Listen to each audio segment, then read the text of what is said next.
Hey, what's up everyone? I am here to talk about Evil, episode 2. Now, I know this upload is super late. I was really busy last week. I was at New York Comic Con. I got to see a lot of really cool stuff and panels. Unfortunately, I missed the Evil panel because it was not on the website for New York Comic Con. It was on the app, and I was stupid and didn't download the app because I didn't want it to take up space on my phone. That said, we're just going to jump right into the episode. The episode opens with David praying in the church, and then we see him jogging, and then he approaches a nightclub. Definitely not very priest-like to be hanging out in a nightclub, but I guess he's not a priest yet, so... Then it cuts to him praying over his bed, and then we see who is behind him. It's Leland. Hello, Leland. Now the question is Leland really there, or is he in David's head? But wouldn't that be kind of creepy if he was like sitting behind him? And he is clearly antagonizing him in a very sinister way. He starts telling David that Kristen wants him.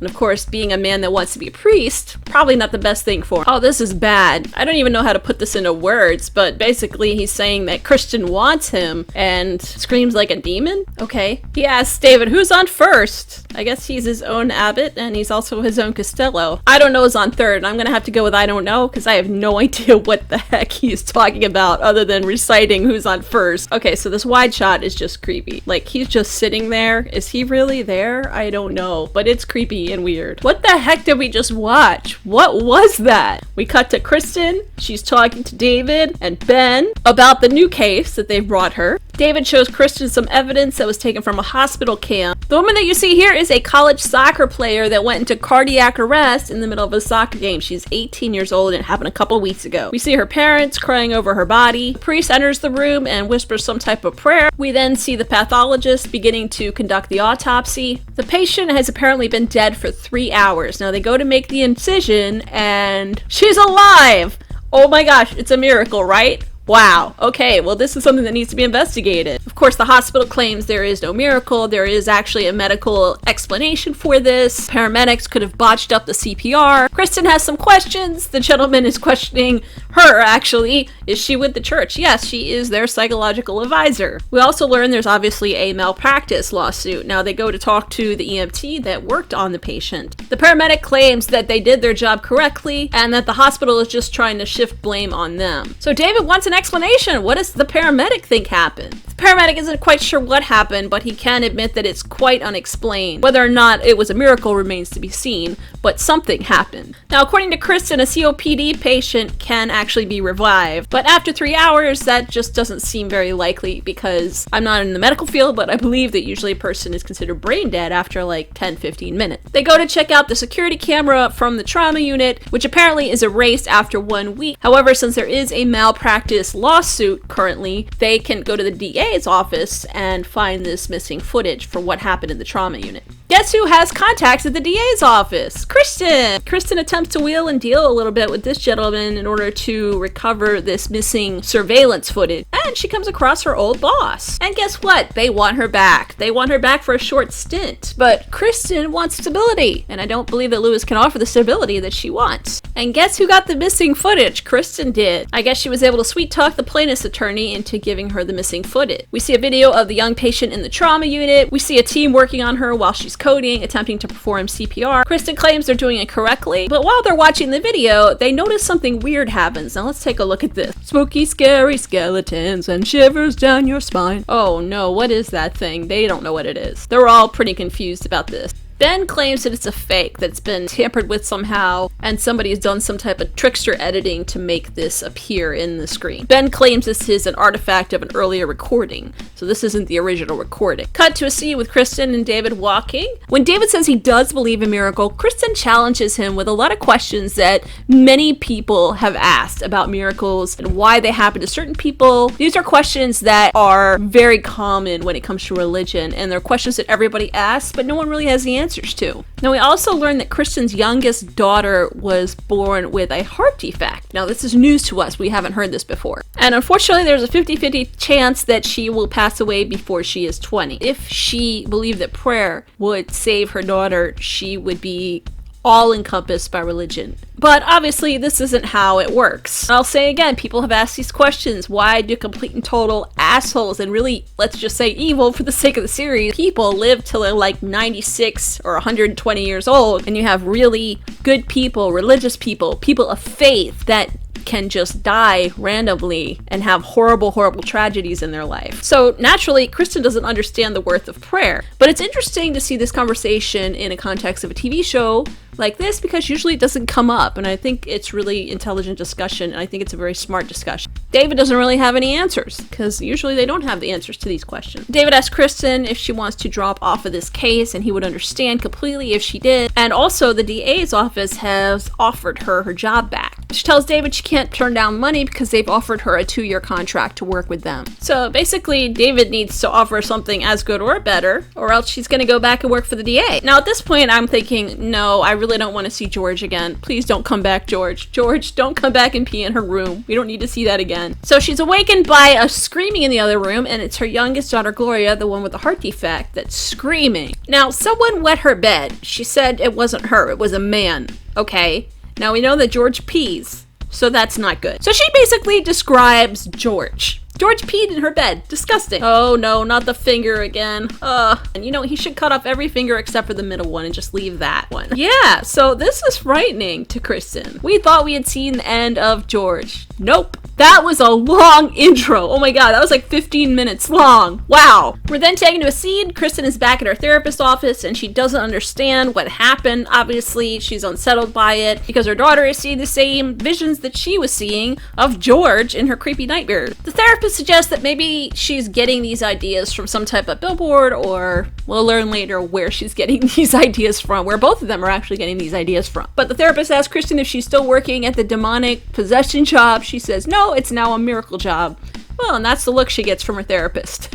Meanwhile, David goes to the Monsignor and requests that they offer Kristen a 2-year contract to work with them. In regards to their current case, the Monsignor is not too crazy about this other priest that is now claiming to be a miracle priest. And he doesn't really want a spectacle around the church with this miracle. He just wants some honest answers as to what happened for real. David informs the Monsignor that Kristen is someone that can give them the honest assessment they're looking for. So he agrees to offer her the contract. Ben goes to question the security guards about the footage and this mysterious ghost figure. And as you can see, there's definitely some type of face. There's 2 eyes, a nose, and a mouth. Now, the one security guard looks a little bit unsettled when he sees this image. Turns out this security guard recognizes the face of who that is. They claim that this patient is the woman's face who's in the video, and that she died an hour before the other patient died. So it's possible this is our floating ghost image somehow?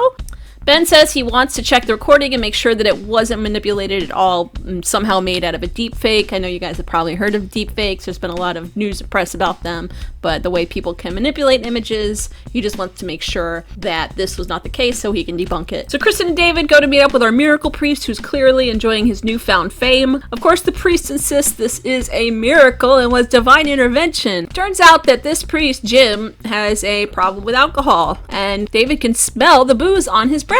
When they ask him what he whispered in her ear, as we saw in the video when he bent down and he said something, he claims that just minutes before he had given last rite to the other patient who had passed away, that appears to be our flying angel in the video. We also learn that David has visions. He seems pretty insistent that the woman that passed away, who appears in the video to be this angel ghost, felt something, as did Naomi, the patient. David tells Kristen that a few years ago he did have visions. He doesn't really go into details, but he says that it was a long time ago and that he was stressed at the time that this occurred. Now, these visions occurred after his friend Julia passed away. We heard about Julia from Leland in the last episode. Kristen isn't sure what to make of all of this, but David says that he has not had any visions since. Meanwhile, Ben takes a closer look, trying to examine this footage. We meet Ben's sister, who is curious about the figure that she sees on the video that he's examining. Kristen meets up with Lewis, where she tells him that she will be declining his offer to work with them with a 2-year contract, but that's okay. It turns out they found a replacement for her already. Oh boy, Leland. Leland is her replacement, and she's going to have to update him on all the cases that she's been working on. Wow, she looks thrilled about this. Oh, Leland's happy about this too.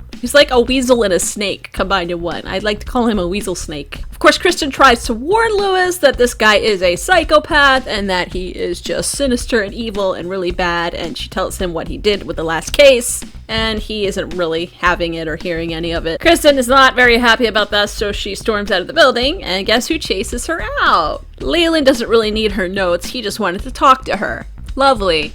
I don't think this character is able to talk without being antagonistic. Because Kristen is so soft and easily manipulated, Leland here is going to argue to overturn everything that she did in those two cases. Just because it will bother her. Oh, this guy is vindictive. And he cites therapy session number 12 where Kristen said she was soft. I'm getting chills. Naturally, Leland asks Kristen, how is David? And then he mentions something about asking David about the second time he saw God. Now, we're not quite sure what the heck he's even talking about here, but I hope we find out. So when Kristen gets home, she finds out from Grandma that the girls have been watching a scary movie. What is happening in this movie that they're watching? Oh my gosh, it's George. He's become an actor. Apparently this is a movie that the daughters have seen and Kristen has seen too, which would explain why this character looks just like the demon she saw in her nightmare. And he has a knife, just like he did in her dream. Kristen is pretty sure this is where she got the image from. So then we're taken to a scene with Kristen, who appears to be working late at night, and she hears a knock on the door. And nobody's there! She goes back inside, she hears a knock even harder and louder this time. This is scary. I hate it when people knock and they're not there. She goes outside, there's nobody there, but it appears that someone is going into the house and we see some hand. Now, she chases after what looks like George into the house and up to the kids' room. She can't get in. Turns out to be a nightmare. Well, we think it's a nightmare. Oh no, he's back. Oh no, here we go again. Kristen tells George that he is all part of her mind and he's from a bad TV show and that he's not real. George goes from goofy to threatening really quickly because he's threatening Laura with a knife. Meanwhile, Kristen is telling herself to wake up. Thankfully, she wakes up before anything bad happened. Cut to Kristen and David walking, I presume the next day. And Kristen is telling David all about her little interaction with Leland. David claims that Leland is coming after them, like he is coming for them. But he won't tell her why, because he doesn't believe that she'll believe him. David claims that it is Leland's goal to kill all hope.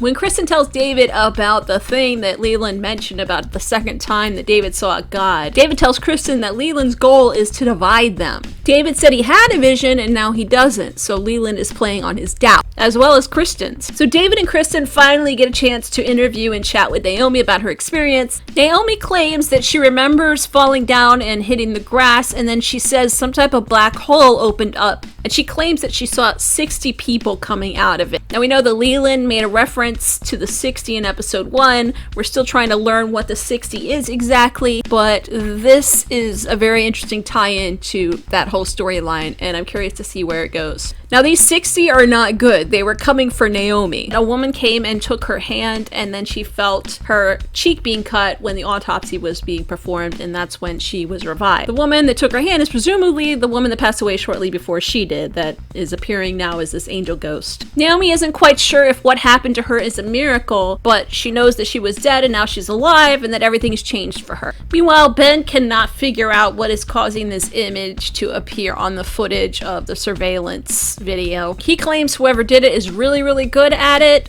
or that there was some type of overlay in the security videos that got superimposed. But David makes an observation having to do with the doctor calling a certain time as the time of death. And surprisingly enough, it is not a miracle.